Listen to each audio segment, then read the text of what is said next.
Those 3D glasses that are red on one side and blue on the other, and you get them in movie theaters. He cut them up so that the lenses were separate, and he stapled them together, and he taped it on top of his lens for his iPhone. And what that did, I'm not sure he understood how that was happening, what was going on, but he somehow knew to do that. I don't know how he knew to do that without knowing what he was doing, but he taped them on top of the lens. The red lets in infrared. The red and the blue together blocks out almost all visible light. And so the light that can get through is going to be the infrared stuff. There's not much ultraviolet light in the atmosphere, so it's really mostly infrared. And so what happens is the phone gears up its automatic gain control to try to get any light what at all. But there is no visible light that's coming in because of the red and the blue together. So what he ends up getting is mostly the ultraviolet, mostly the infrared. Mm-hmm.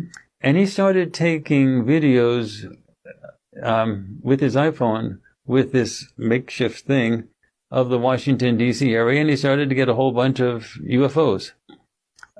Interesting configurations, different shapes and everything. Mm-hmm. So the Washington, D.C. area was like filled with them. And these were things on demand, any 10-minute period that he would do it. He came to us with Excel spreadsheets, which had aeronautical data, all types of everything, the analysis of it, how you analyze distance, speed, size, everything. And then he came to us with recommendations for things he didn't even have. He said, what you need is a GH6 camera. He didn't even have one, but he knew we needed a GH6. And he knew that we needed to send it to a specific company called lifepixel.com, to have it converted. Now, there are other places that do conversion. What they do is they take the sensor, and the sensor of all cameras has a glass filter on top of it that blocks out infrared and ultraviolet because you don't want that in your images. However, that glass filter on top of the sensor has to be removed. Once you take the filter off of the sensor, you have to put another filter on top of the lens. He knew all about that. He didn't have any of that, but he knew all about that. And to tune into the bandwidth that you want in the electromagnetic spectrum to get the exact infrared spectrum part that you want.